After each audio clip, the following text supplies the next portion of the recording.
Hi, everyone. It is John C. Morley, serial entrepreneur here, coming at you tonight with another great tip for you. But if you are new to my channel, you're going to see there's a QR code at the top right. Just take your phone and scan that QR code for me. And what that will do is that will lead you over to, yes, my link tree. If you're having any problems getting to that, you can just type it manually, linktr.ee/JOHNC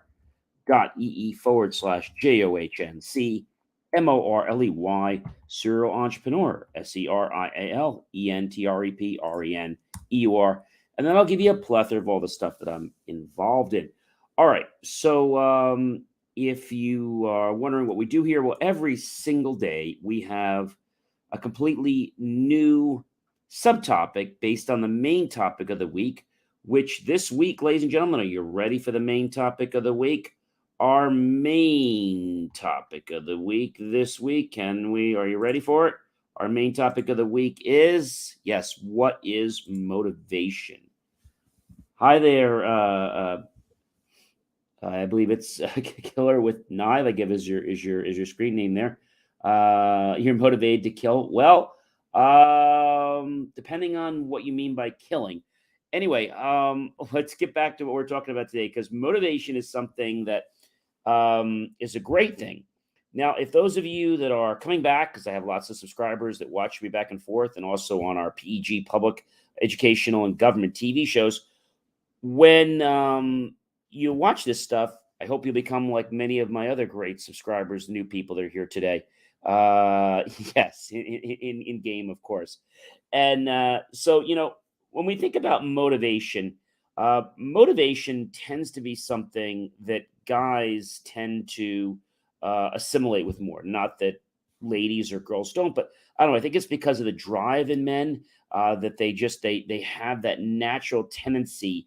We all have a fight or flight mechanism, but in a guy, when there's something to do, it's like that natural instinct, and you just can't rest until you do it. So, what is this thing called motivation? I mean, where does it come from, and how does it work? Because everyone says to me, John, what is motivation? Like how do you get it? And it's a great question, because motivation is, let's call it this thing. Okay. We're not going to get into any words right now. Just it's this thing. And it's something that actually propels you forward to take steps toward your goal.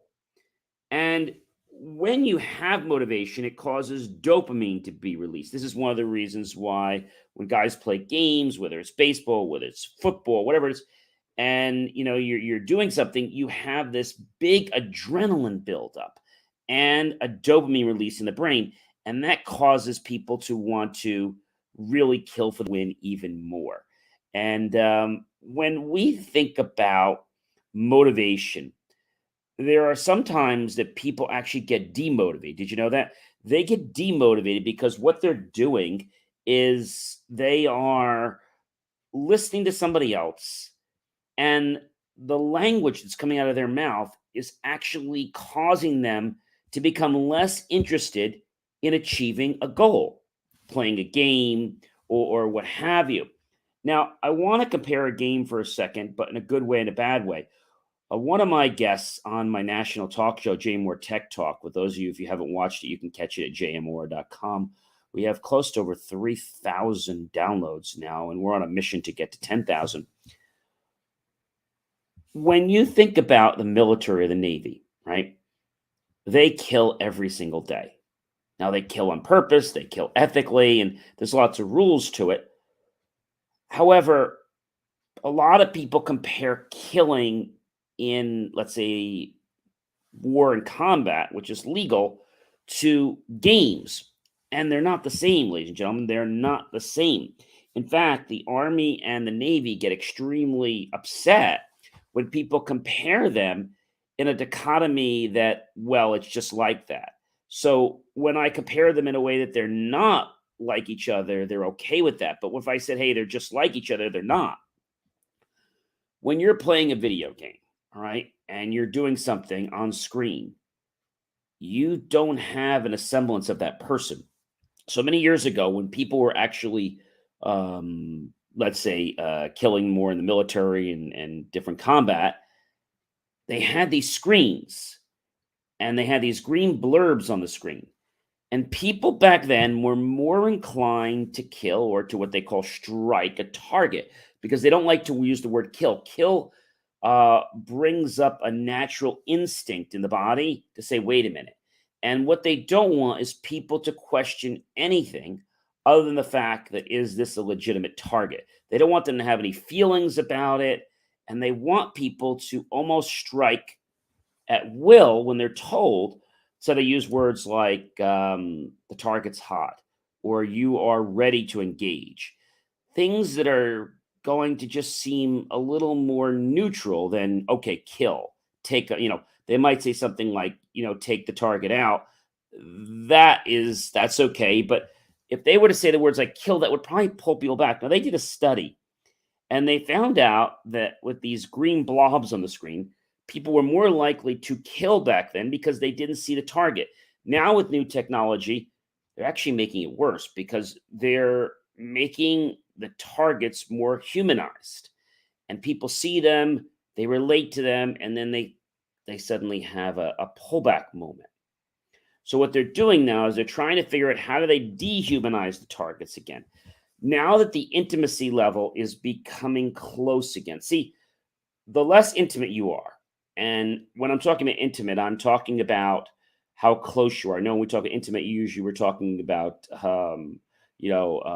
things you would do between a couple or people dating.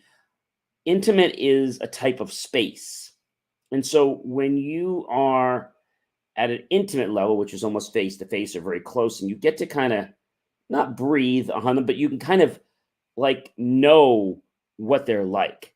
When you're further away, that is less susceptible. When somebody is far away and they can't see the person, well, they're not intimate with them. However, when you show them a picture of what's going on, well, they start becoming concerned. They start wondering, oh, that's a person. But the thing about the military and the Navy is they have a job to do, unfortunately. And so the decision about who they're taking out is not that soldier's decision. It's coming from higher ups. What if you were to achieve a goal, okay?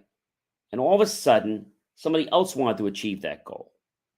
And now you want to motivate them. So how do you motivate them?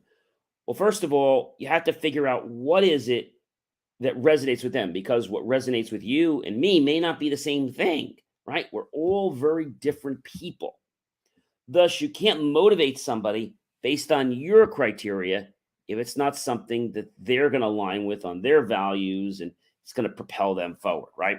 When you meet somebody at a networking event, if you talk about what's interesting to them, that's great.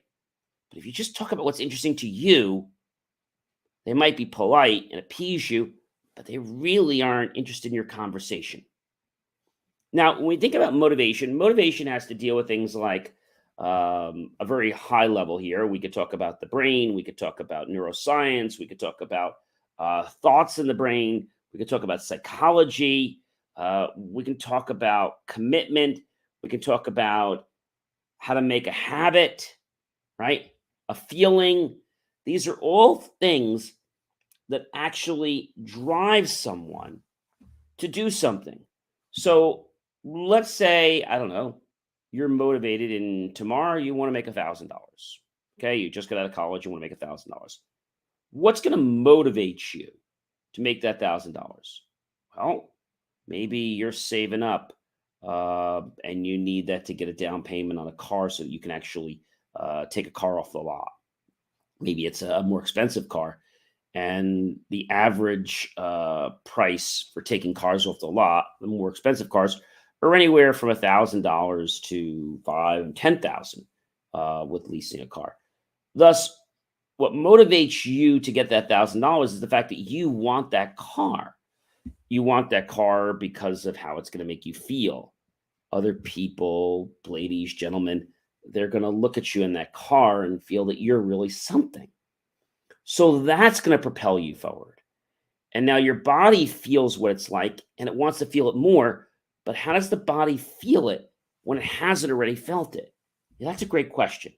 So you can actually synthesize feeling something, your body can get on board with it, and then your body doesn't know whether it's real or not.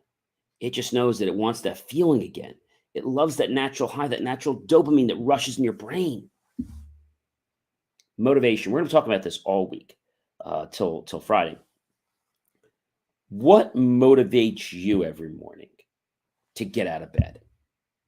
Now, I'm not going to answer that tonight. I'm going to answer that tomorrow.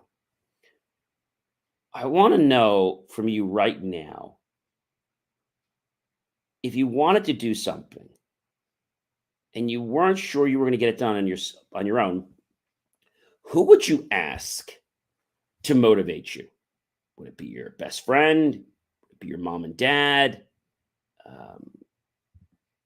Would it be a teacher? Would it be your coach?